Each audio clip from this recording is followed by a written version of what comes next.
Ang sabi dito, the rights of a coastal state over its continental shelf exist ipso facto and ab initio by virtue of its sovereignty over the land. The territorial sea and the continental shelf where the exclusive economic zone and extended continental shelf are found are considered integral natural extension of the coastal land territory. This is expressed in the international law principle of the land dominates the sea.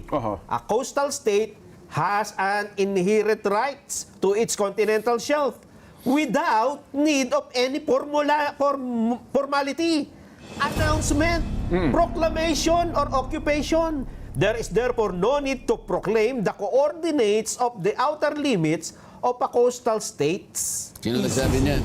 Justice Antonio Carpio. Ulitin mo nga kung sino nagsabi. Retired Justice Antonio Carpio. Yun ang principle. Okay. International principle. In an ideal world, tama naman yun eh.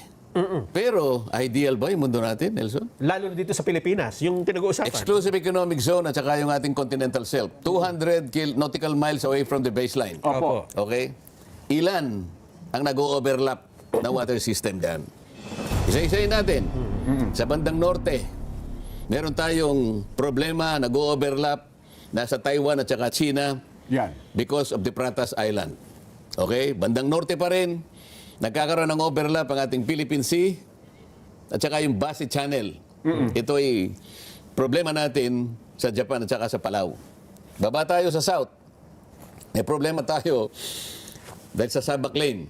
Yan. So nag-overlap ang ating EEZ. Yung Sabah, Malaysia. Meron pa sa Indonesia, may konting dispute. Nagkukulay ang ating Celebes Sea at saka yung Sulu Sea. Ideal ba yun? Kaya nga ang sinabi ng UNCLOS, kung pakikinggan mo, sino na yun? Retired Justice. Si retired justice, okay? Eh di huwag na natin pakinggan yung Article 75 at saka Article 84 ng UNCLOS. Ano ba sabi ng article? Na kailangan magsumite. Kasi alam mo, ang UNCLOS pinagmumula ng ating karapatan. Ngunit meron ding parte yan ng obligasyon ng bawat estado. Para maklaim yung karapatan na yun. Kaya kailangan, meron tayong coordinates talaga. Nag-aaway-aaway nga eh. Baka naman walang letra por letra nakasulat na kailangan ng coordinates. So, di basahin niya. Alam nga naman ako pang magbasa sa kanya. Kailangan, basahin niya. Ito, binabanggit ko na nga sa kanya eh. Article 75 at saka Article 84, inuobliga po tayo ng UNCLOS. Na magsumite. Hindi lamang yun. Alam mo kung sino pang nag-uubliga sa atin? Sino? Yung Secretary General ng United Nations. Sapagkat tayo ay miyembro ng UN. Alam mo,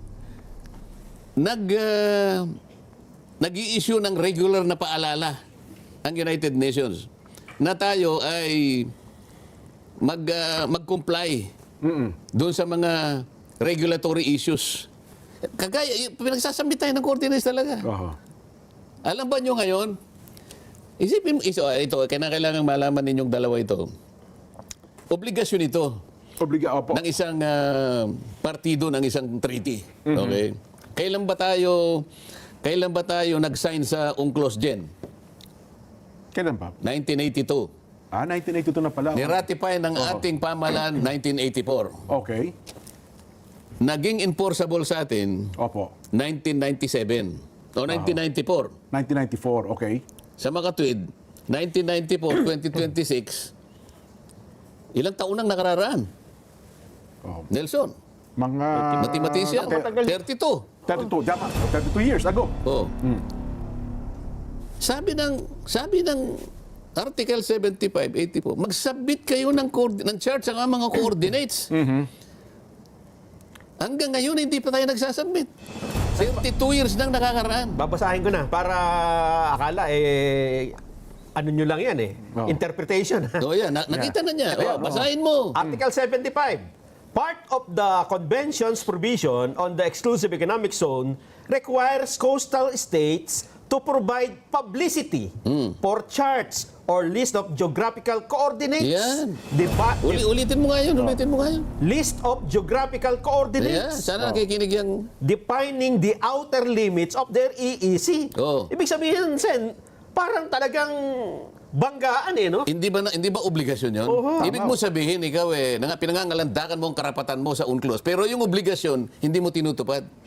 Dalawang bagay 'yun, Nelson eh. Oo. Tama. Alamin mo ang karapatan mo, sinasaad sa UNCLOS, ngunit gampanan mo ang pananagutan mo, ang obligasyon mo na nakasaad din dito. 84, ano sinasabi ng 84? Yan. Hanggang 75 lang po ito. No, sige, basta total nabasa niya na yung dito pa lang, dito pa lang tapos wala na na tayo po. O bakit niya sinasabi? Sinong paniniwalaan mo ngayon? Yung UNCLOS o yung sinasabi niya? Makikita po ng ano natin ngayon. Bakit po kailangan ng coordinates? Ang dami po kasing disputants ang daming claimants Tama po. Para hindi magulo, yun lamang yun lamang pong sasabihin ko sa inyo, meron tayong tinatawag na International Seabed Authority. Okay. Yan po ay may kinalaman sa mga vessels na nag-explore po ng oil and gas. Na ganyan, tsaka ibang magnetic minerals, ano? So, exploration naman po ito. Okay. Ibang genetic minerals, I'm sorry, no? Sana kung ang pakay mo lang ay Maritime Scientific Research. MSR.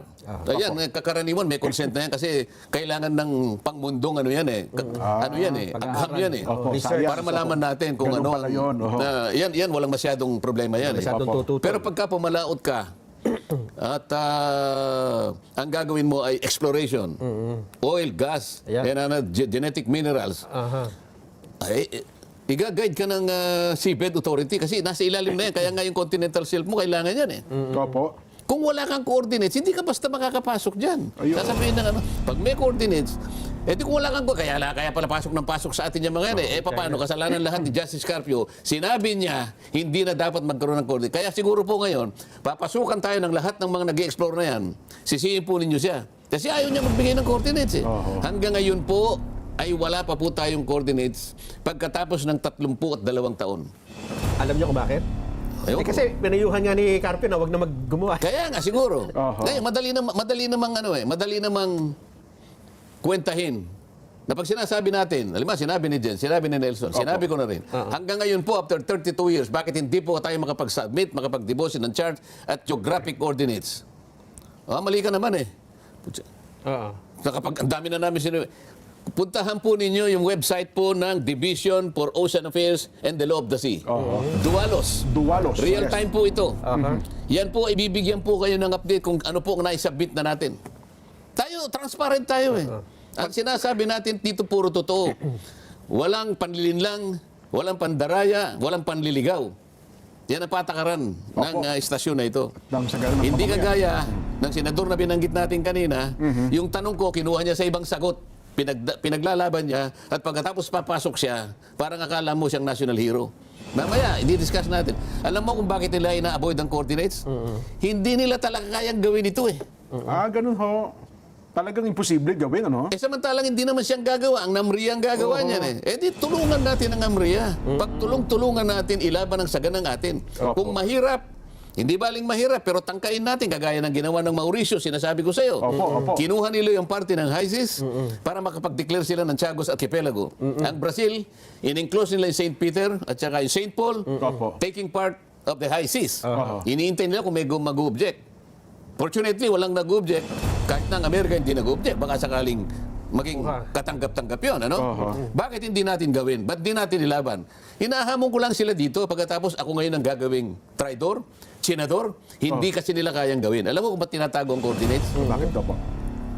Bakit? Nakalimutan na ba natin ang bangungot tungkol sa flood control? Kaya tayo nagkanda... Nagkaganto-ganito, nagkagulo-gulo na. Nagkahetot-hetot, sabi nila. Hindi ko alam. Kasi nga, yung coordinates mali-mali. Coordinates din. Coordinates din ang problema Yes. Nakita mo? Wala naman palang ilog doon. Pati ang Pangulo na namali doon sa Kaya coordinates nga, yun. isip-isipin yung discrepancy between, sabi ko, between 70 meters to 400 meters. So may nawawalang river, may nawawalang lake, may nawawalang kung ano-ano. Coordinates, napaka-importante. Yes. Ngayon, uulitin ba ninyo ang nangyari na bangungot kamakailan lamang? At ngayon sasabihin nyo na naman, hindi importante ang coordinates? Ito, bansa na lang natin. Ngayon, pinag-uusapan lang natin flood control. Puro tubig ang pinag-uusapan dito. Ngayon, isasangkot nyo na naman ng West Philippine Sea. Gusto nyo mag-drawing, hindi nyo alam kung saan kayo magsisimula at saan kayo kahangga. Tapos sasabihin nyo, ako may pakanan nito. Kayo po Kayo po nagsimula ng mapa. Inalis po ninyo ang KIG. tapos maghahanap po kayo ng kontrabida sa akin. Hindi po ako papayag dyan. Yung kagagawan pala nila, ibinenta. Sa akin nila ibinibintang. Binibintang, ano? Sa akin ibinibintang. Mapasama nila ako, magiging bida sila, pero dinaya nila ang taong bayan. Oo nga. Dinaya nila. Ito'y deliberate na pandadaya. Sana ito'y maintindihan ng mahigit na nakararami nating kababayan. Sen, ano? Kasi talaga ngayon sa social media, Marami ko. Ngayon, sobrang laganap ang fake news eh. Sabi ko nga, kung nakikinig, yung Vice Mayor ng Kalayaan. Ng Kalayaan, opo. Kasi na-interview siya sa Isang palatuntunan po. sa GMA, Opo. whatever, sa isang Opo. palatuntunan. Oho. Pati yung mayor. Oo. Nakiusap naman ako na pagbigyan nyo rin ako. Kinausap naman nila ako, nakapagpaliwanag naman ako. Ayun. Ganun po. Oo, kaya unti-unti naliliwanagan sila ngayon. Oho. Pwede ba nating ipasinag yung parte na pinagsama-sama, in-splice ni Senator Ping para lang palitawin niya, para lang imali niya, dayain niya, iligaw niya, linlangin niya ang mamamayang Pilipino? Sige po. Direct. Sige po. Ang gawin natin po para madali, i-give up natin yung KIG. Ang nag-govern pa rin yung international law. So atin yung Kalayaan Island Group. Meron po tayong mga isla na occupied natin ngayon. Ito yung Kalayaan Island Group. Ngunit, they are way beyond our EEZ. Wala doon sa limit ng ating exclusive economic zone. Being a member of the armed forces, our seas, our rights, and our future, and we just stick to what is legally ours, what is stated in our law, sir. I'd like to congratulate you for responding very well to the questions of the Honorable Marcoleta. Nakita nyo? Nakita ninyo? Oho. Samantalang nung tinatanong ko siya, alam mo ba, Kapitan, na yung mga ibang features na ino-occupy natin ay labas sa ating exclusive economic. Hindi siya sumagot. Opo, Hindi tahimik niya siya kaya nga sabi ko, huwag kang mahihiya, be honest, Kapitan. Wala sila kako sa loob ng ng ating exclusive economic zone. Pero Opo. sinabi ko nga, I will not take it against you. Opo. Ngayon, ang tinanong ko uli, yung nga sinasabi ko, anong political gain, anong economic interest ang ating makukuha kung papayagan natin si Commodore Tariela na hiyain sa magitan ng mga caricatures ang mga heads of state Opo. ng ibang bansa. Sinabi niya, we will fight for... Opo, doon niya pinasok yun. Yun ang naging So sagot. pinagsama-sama po niya, para sa ganon, akala mo, pinagigib up ko, sumagot, ilalaban po namin yan, kinongratulate naman niya, nakita niyo kung paano niyo pinagsama-sama? Oho. Na para bagang ang dating, kinakampihan niya yung si Captain Pilar, kasi nga, Oo. yung mga sagot daw niya. Samantalang ang Sa mga tanong pinag-uusapan naman namin doon, nung i-give up mo ka Oo. para hindi ka mahirapan sapagkat hindi mo maidodrawing talaga ang West Philippine Sea. Ang layo. So, gusto ko siyang tulungan sa kanyang paghihirap na sagutin na talagang hindi, kung nga yung mga namriya, hirap na hirap siya pa kaya. ninyo. Yung kapitan. Talagang hindi mo kako magagawa. Para magawa mo yan, para makompleto mo yan, you give up your KIG. Oho. Doon niya kinuha yun. Oho. Pagkatapos naglabas siya ng marami pang mga pagpapahayag. Hindi ko lang naibigay kayo, pero babasahin Kasi ko. feeling niya, Sen, mukhang ano. Ito, pakikita ko, gawa niya ito. Sa kanya galing ito. Babasahin ko lang. In geopolitics, sabi Meron niya. doon tayo, sige, ipakita niya sa ano. Itong ganito? Yes. Ayan. Sige. Sige, ano po laban, Sen? Habang Sabi yan. niya, Oh, in geopolitics, Okay. the most common sources of information are technical intelligence and homegrown traitors who are willing to sell their country in exchange for what's in it for them. In intelligence operations, it is called recruitment in place. Unang-una, bakit dinefine niya yung geopolitics ng ganito? In geopolitics, sabi niya, opo. Geopolitics daw ito na ang most common sources of information are technical intelligence and homegrown traitors who are willing to sell their country in exchange for what is in it for them. Paano napunta doon sa pag-uusap na meron pala siyang pinaghihinalaang mga homegrown traitors na gusto lang ibenta yung sarili nila? Meron naman siya tinutukoy dito eh. Gusto ibenta ang bansa. Samantalang ako, tinatanong ko lang paano natin iguguhit ang West Philippine Sea. Ngayon, isinangkot niya yung geopolitics. Opo. Ano ba definition Pero ng ibig sabihin talaga ng geopolitics? geopolitics. Bakit? Yun ang kanyang Yun ang kanyang premise. Hindi ko alam. Oh. Dapat hindi geopolitics ito.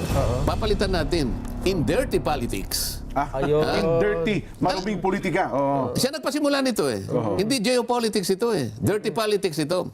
Kasi ang geopolitics is a study of how geographical factors such as location, natural resources, climate, and topography influence international politics, foreign policy, and power relationship between nations. Yun ang geopolitics.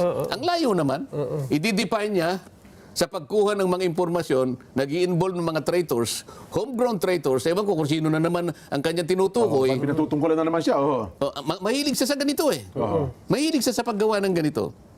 So, dinipay niya yung geopolitics sa kanyang sariling imahinasyon. Nakialam na naman siya sa debate namin na sana matuloy na. Gumawa na naman siya ito. Nandiyan ba sa ating screen yan? Ang dami niyang pinakikialaman na hindi naman siya kasangkot. Ayan. Alam mo sinasabi niya rito? Lacson, debate on Calayan Islands may affect Pag-asa Islands residents. Ano na naman? maapektuhan daw yung mga residente ng Pag-asa. Talagang ginugulo niya, tinatakot niya. The debate proposed by Senator Rodante Marcoleta on whether the Kalayaan Island Group belongs to the Philippines, wala naman akong sinasabi tungkol dito kung kasama. Sila nga ang naglagay sa mapa, hiniwalay nila may not only be agonizing and pointless, but could potentially affect the basic right of abode of the Filipinos already living there. Lacson thus appealed to retired Supreme Court Justice Antonio Carpio, University of the Philippines Professor, Attorney Batong Bakal, to spare Filipinos from such debate. Parang nagmamalasakit siya na. May bahid na pagmamalasakit, ha? Ang daming pagsasawsaw na hindi ko maintindihan. Anong balak mo ba rito? Kaya nga tanong ko sa inyo kanina, Okay. yung dalawang tanong sa isang kadete sa paggabay at sa pamagitan ng dalawang pagtatanong. Do I intend to deceive? Do I intend to gain undue advantage? Dapat palang isasagot mo rito ay hindi. Okay. Para ikaw ay ituring na honorable. Masasagot niya ba ng no itong ginagawa niyang ito? PMA ito, Philippine Military Academy. Dalawang tanong ang gagabay sa isang kadete. Bakit niya, ito tinatanong ko sa kanya, ba't niya ginagawa ito? Ito pa, sa Twitter, X. An earnest appeal to Justice Antonio Carpio, Attorney J. Batong Bakal. Let's spare our country, especially our kababayans from Barangay Pag-asa, KIG, Palawan, from the agony of another pointless debate that might put into question their basic right of abode. Paano ayaw ba niya na malaman nila na puro mali ang kanilang pinagsasabi? Ito yung kanilang gustong pagtakpan eh. Ang dami niyang gustong pagtakpan. Baka magkakahalataan Bakit hindi bigyan niya ng malaking pagpapahalaga kung paano niya gagawa ng ending yung Blue Ribbon Committee na hanggang ngayon yung kanyang draft hindi maliwanag, paiba-iba, hindi malaman kung saan tutungo. Ano bang ginagawa niya? Ito ba'y para palabuin ang issue ng flood control? Doon pa lang ito yung hinahanap sa iyo ng tao. Dito ka hinahanapan ng output. Ninakaw, nilimas ang kabang bayan. Pero pa iba-ibang pinatutungkulan. Sabi niya, i-charge natin si ganito. Ngayon, hindi na natin i-charge naman. Ano ba talaga? Saan ba talaga patutungo ito? So, imbes na ito ang bigyan niya ng focus, ng attention. pinaka-focus ng attention sapagkat ito ang kailangan ayusin mo, naghihintay ang milyon-milyong kababayan mo. Dahil ikaw ang chairman yan. Pagkatapos pupunta ka na naman dito, pati yung pagliliwanag sana, para ngayon ay mapag-usapan ang lahat ng issue, may kinalaman sa masalimut na issue na yan, sasabihin mo na naman, wag na kayo makipagdebate. Ano bang pakialam mo dito? Di ba?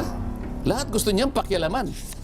Siguro baka sabihin niya, bilang senador ng bayan, siyempre baka may pakialam din po sa Sen, di ba? Pakialaman mo yung talagang makabubuti sa bansa natin. Ayun. Bakit pagka pagliliwanag, nakikialam ka? Pero yung paglalabo, pinipilit mo. Itong pinag-uusapan natin yung flood control Ito yung liwanagin mo. Huwag mo palalabuin. Hindi pa tapos dito sapagkat kung sakasakali makakuha kayo ng pipirma. Kung sakali lang magtagumpay kayo, makakuha kayo ng pirma na labing isa. So it becomes the majority report. Okay. Okay? Majority report. O i-adapt natin. Okay? O paano ngayon? Pagtayo mo ngayon, i-depensa mo sa plenary yan. Yun ang Diba? proseso. Yun pala. Ito yung dapat nating bigyan ng pagpapalaga. Nilimas ang kabang bayan. hindi mo pa nga naliliwanagan eh. Ang daming malabo dito. Ang daming pinalabo dito, pati direksyon hindi na malaman. Ha? Pati coordinates. Oh, pati coordinates, noon pa sinabi ko na pagkatapos tinangka nilang basagin at tapos bandang huli inamin na naman. O ngayon sabi niya, I'll make one emphasis. Opo. I will go wherever evidence leads us. O yun na nga, tindi nun, Sen. Oo. Natatandaan ko yun. O ano ngayon, papunta lahat sa sapsap. Nabanggit sa Papunta inyo. lahat sa sapsap eh. Yung ba yung direksyon, pupuntahan natin ng mga sapsap? Parang yung talagang direksyon niyan, Sen. Kasi Oo. ayaw niya paabutin niya pala laking isda eh. O kaya siguro, yung sa paggawa ng West Philippine Sea, Aha. Yun ang baka nakitang sinakop nila alternatibo. sapsap lang. Paano yung KIG? Tinatanong ko ulit, titingnan po ninyo, balikan po ninyo yung mapa. Bakit po ninyo hiniwalay Ang KIG. ang KIG? Hindi po kaming gumawa niyan, ginawa po ng ating pamahalaan. At nung isubmit po yan sa tribunal, kasama si Justice Carpio, kasama si Batong Bakal. Aha. Oh. Tapos Ngayon, ang mangyayari ngayon, stopel. Hindi na natin kayang baguhin yon kasi sinabmit natin Naisabit dyan. na, oh. Hindi lamang yon, ha? Marami pang mapang ganun din ang uri. Hindi lamang yung pinakita, isa lamang yun sa pinakita ko. Pagkatapos sasabihin nyo, merong isang traidor. Tapos kayo ang sasabihin hindi nagsasalitang hindi teritoryo ng Pilipinas ang KIG. Pagkatapos sa akin yung sasabing, Parang ipinamimigay niyo raw ang KIG. pagkatapos hahamunin pa ako sa sinabi kong, whether or not the KIG is part, kayo nga ang nauna eh, iniwalay nga ninyo eh. Aha. Pero ano pang original version Alam ng mo, Sen? kaya hindi ko muna nilabas yan. Ayaw kung kahit papano, siyempre yung gobyerno nagkamali siguro, bakit ganun? Ano? Oo nga Pero po. napilitan na rin ako eh. Paano, sa akin ipinupukol ang pagkakamali na silang gumawa. Pagkatapos pagtatakpan nila yung kanilang pagkakamali. Huwag kang mag-alala, Justice Carpio.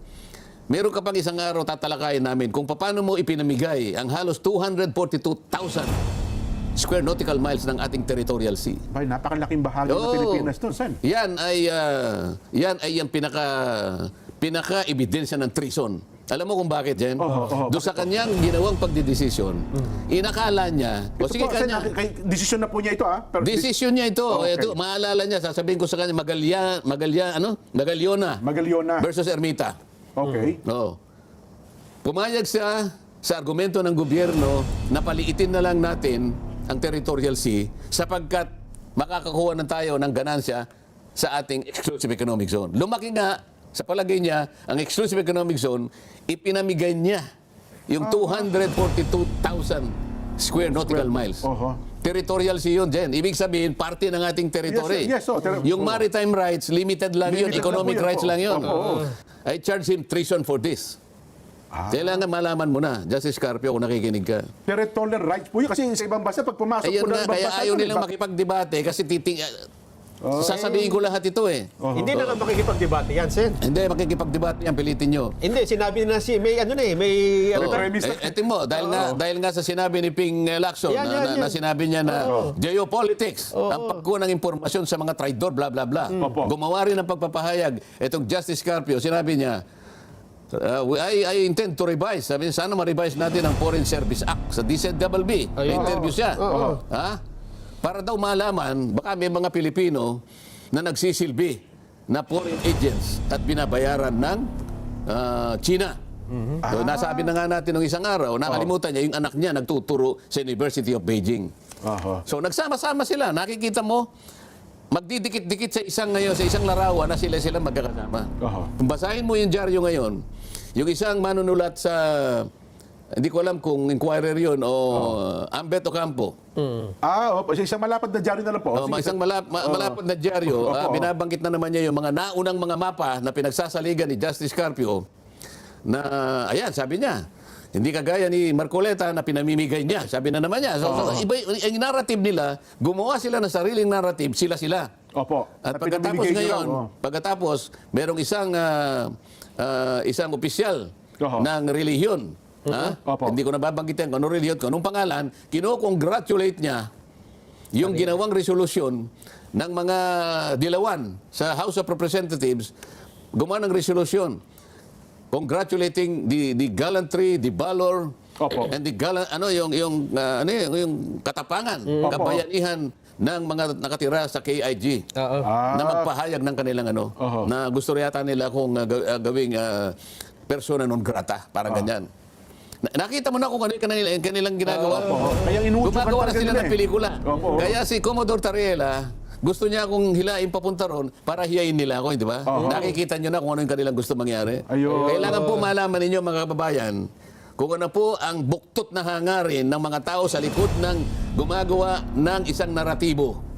Pero ang batayan po nito'y panlilin lang sa inyo, panliligaw, pandaraya sa sambayan ng Pilipino. Ayun. Pero teka lang, Sen, doon sa punto ng debate, binabanggit mo kayo na ano ba ang importansya at kung halimbawa magkakaroon kayo ng paliwanagan, kasi sabi, may nakikita akong usapan, binigay na nga niya kayo ng dalawang specific na topic, gusto niyo naman na niya, broad, walang topic, baka lalo tayo magkagulo doon, walang paksang pag-uusapan. Kasi West Philippines nga lang eh. Yun, oho. Paano nyo i-drawing? Kako lang. Oho. Dinrawing nyo kasi, hindi nyo sinama. Kaya nga inunahan ko na eh. Kasi baka sabihin niya, hindi, gusto namin yun. Bakit ganyan ang drawing na ipinadala nyo sa tribunal? At ibig sabihin ngayon, barado na tayo ngayon. Gusto nating baguhin niya. Sasabihin niya, teka muna. Nagsubmit na kayo nito eh. Meron na kayo naunang sinumit eh. Oo. Anong tawag doon? Stoppel palang tawag doon. Oho. Hindi, pero sa tingin ko naman baka matuloy pa po yung debate, Sen. Kasi sabi nga namin ni Nelson, sana may mga grupo na pumagit na para pag-usapan kung ano talaga ang topic. Ano ang Basta wag pag-usapan. lang. Topic nga is West Philippines. Kasi dito na ako minamarkahan na parang ako pa ang nag-traidor samantalang silang pangunahing traidor. Oho. Oo. Ayun.